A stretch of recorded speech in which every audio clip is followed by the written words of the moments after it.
Salut les amis de eSport TV, merci encore gars de la confiance renouvelée, merci de vous like, merci de vous abonner, merci également di bàyyi seen i commentaires, surtout di abonner di bës ci cloche de notification pour jot vidéo yi di wax également bépp doomu aadama bu dëdd àdduna rek suñu borom yàlla na xare àjjana bépp doomu aadama bu feebar te di si kër yi wala ci tamit ci hôpital yàlla na suñu borom fëgg sa bopp nga yor ak jàmm ñi nekk ci kaso yi suñu borom génn leen tegaat leen ci yoon bu leer suñu mbokk sénégalais yi fépp foo leen mënti nekk Afrique, Europe, États-Unis, Asie paatawuñ feri Italie, Brésil, Bruxelles, Canada ak gox yi gën a sori ci Sénégal ñi ngi jël suñu loxo jox leen ko di leen wax jaajëf gars yi c'est la famille ak également di leen wax ne nañu wéy di abonné lépp lu mat nag suñu borom la lépp lu manqué ci ñun la gars yi ndax c'est comme ça sport nag dafa am lu mu laaj mooy lan xol bu set xel bu sell àdduna également laaj xol bu set xel bu sell gars yi kon ñun ñëpp yàlla nañ suñu borom jàppale ñu ku nekk li nga nekk boo ko gëmee suñu borom dina la taxaw saa su nekk aujourd'hui gars yi li nga xam ne moo jëm ci actualité sportive dinañ wax ci li nga xam ne mooy Sadio Mané ak dundinam actuellement au niveau de Liverpool ki nga xam ne également mooy Javier Miguel am na lu mu ci wax diggante Barcelone Sadio Mané également Mohamed Salah wax ci également Lamine Gassama de retour en équipe nationale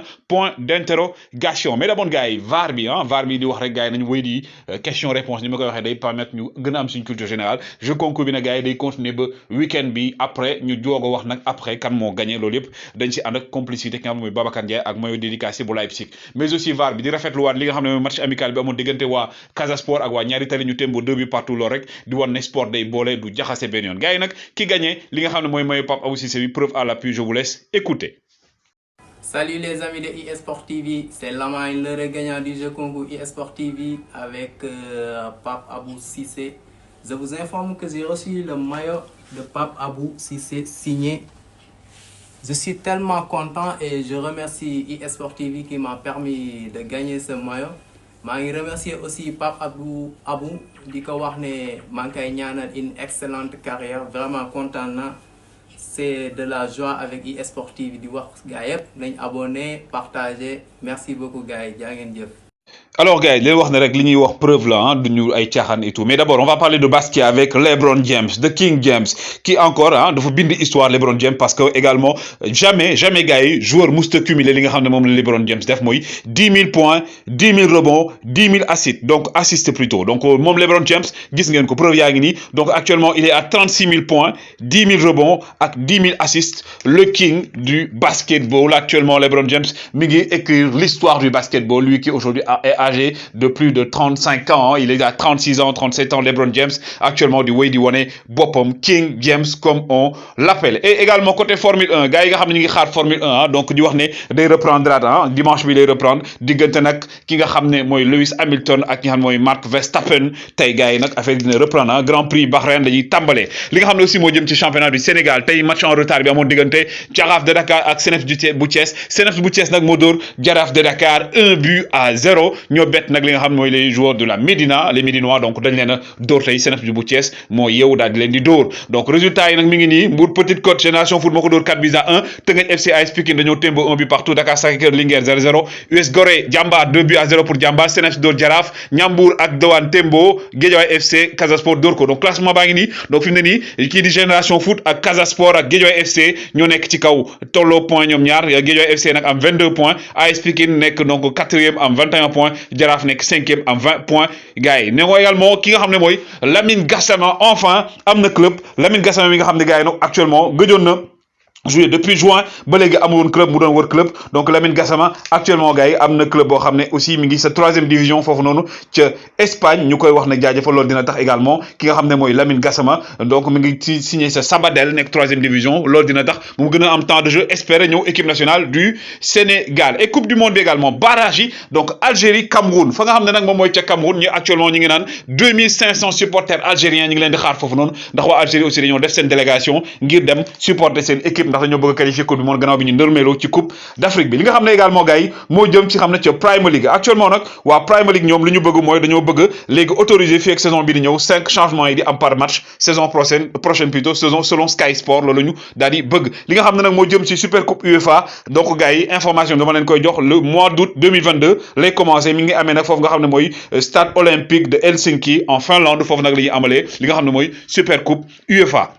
li nga xam aussi mooy donc championnat Espagne actuellement nag ñoom ministère des sports voté na ngir ñu professionnaliser li nga xam ne mooy championnat féminin plutôt bu jigéen ñi tàmbale ko 2022 ba 2023 donc déwén donc championnat féminin bi dañ koy donc professionnaliser ca Espagne lii nag mooy les plus grands ou les meilleurs buteurs actuellement et passe décisive fa nga xam ne mooy donc foofu noonu ci au championnat européen ki nga xam ne mooy Lewandowski mi ngi am 29 kii di Salah am 20 ki nga xam ne également moom mooy donc kii di Benzema am 30 aussi lii aussi gars yi di joxe résultat ki nga xam ne donc Manchester United ñoom depuis leur histoire début histoire ba léegi saa yu ñu mënee équipe ci seen dëkk dañ lay dóor donc loolu nekk ay stats ci li nga xam ne mooy résultat yi Manchester United di def pendant ce temps également mauvaise nouvelle du côté de Liverpool mooy que Mohamed Salah match bii di ñëw gars yi il ne va pas jouer parce que blessure bi ma amoon moo tax il sera indisponible Mohamed Salah du jouer par rapport ak match bi nga xam ne contre Arsenal la mais également ki nga xam ne nag mooy Alphonso Davies gars yi nga xam ne depuis janvier 2022 le gëjoon a entraîné ndax dafa amoon ay problème cardiaque Alphonso Davies nag gars yi tey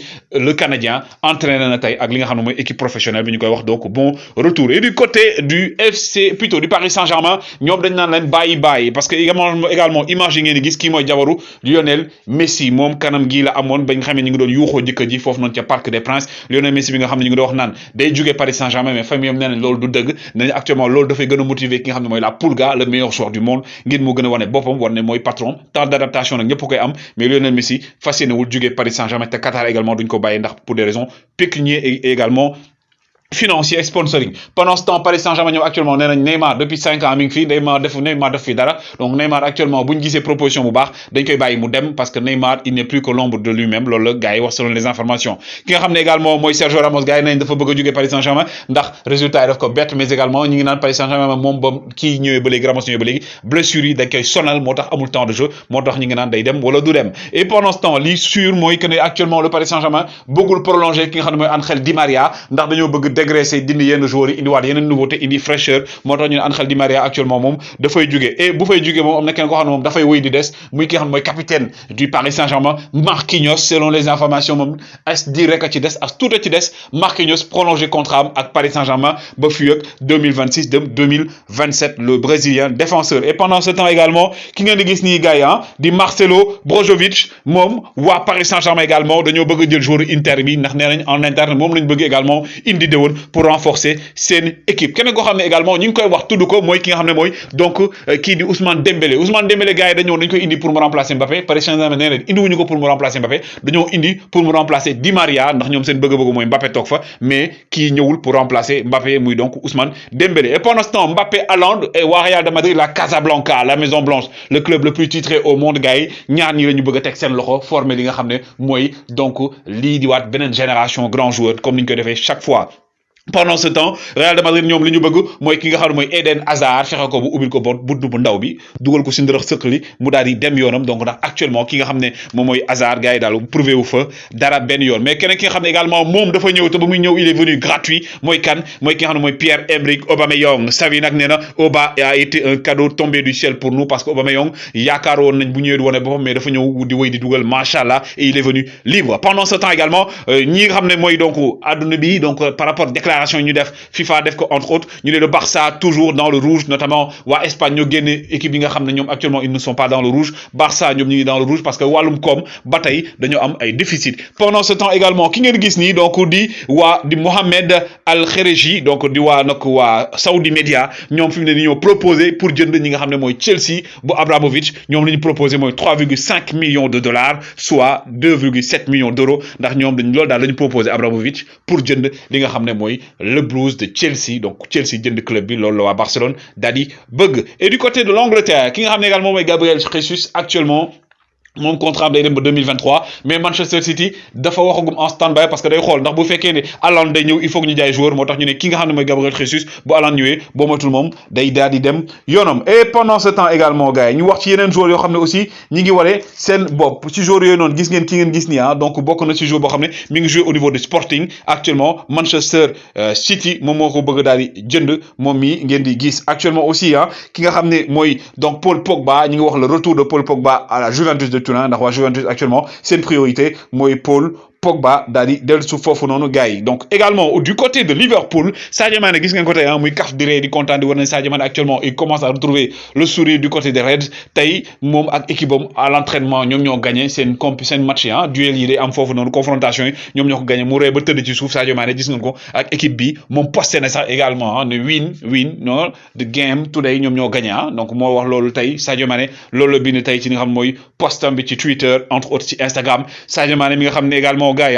ñu ngi wax day dem wala du dem day toog wala du toog day prolonger wala du prolonger parce que en ce moment actuellement gars yi dañuy xaar mooy Mohamed Salah fan lay mujjee Mohamed Salah mi nga xam ne agent am génn na nee na tey Mohamed Salah bëgg na toog mi nga xam ne mooy ca Liverpool waaye du nekk lay toogee il faut que ñu proposer ko lu leer ne Mohamed Salah actuellement dafay laaj salaire bu 400 000 € par semaine comme li nga xam ne moom la ñoom De Bruyne di laaj ndax kii di Grealish déjà du joueur bu mag fora nga xam ne mooy ca Manchester City du ma ne du joueur bu mag mais du leader bu foofu te 300 000 € lañ koy fay par semaine ki tax na nag ki ngeen di gis ni nag donc gars yi di Javier Miguel nekk journaliste ca Espagne nee na actuellement Barcelone ñoom waxtaan nañ ak ki nga xam ne mooy agent kii di donc Mohamed Salah pour Mohamed Salah ñëw fa déwoon ndax ñoom actuellement li ñu proposé Mohamed Salah ñu ngi waxtaan diggante entre 50 à 60 millions parce que Mohamed Salah contrat fa 2023 lay jeex comme bu Sadio Mané moo tax actuellement bu fekkee ne Liverpool nanguwuñ ko def benn proposition Barcelone da ko bëgg a defal proposition boo xam ne salaire bi muy am mooy ëpp la muy am ci Liverpool ba tax ñu naan Sadio Mané actuellement donc bu Salah demee Sadio Mané ne prolonger foofu ci Liverpool en tout cas gars yi c'était les informations woy leen di like woy leen di abonné jaa ngeen jëf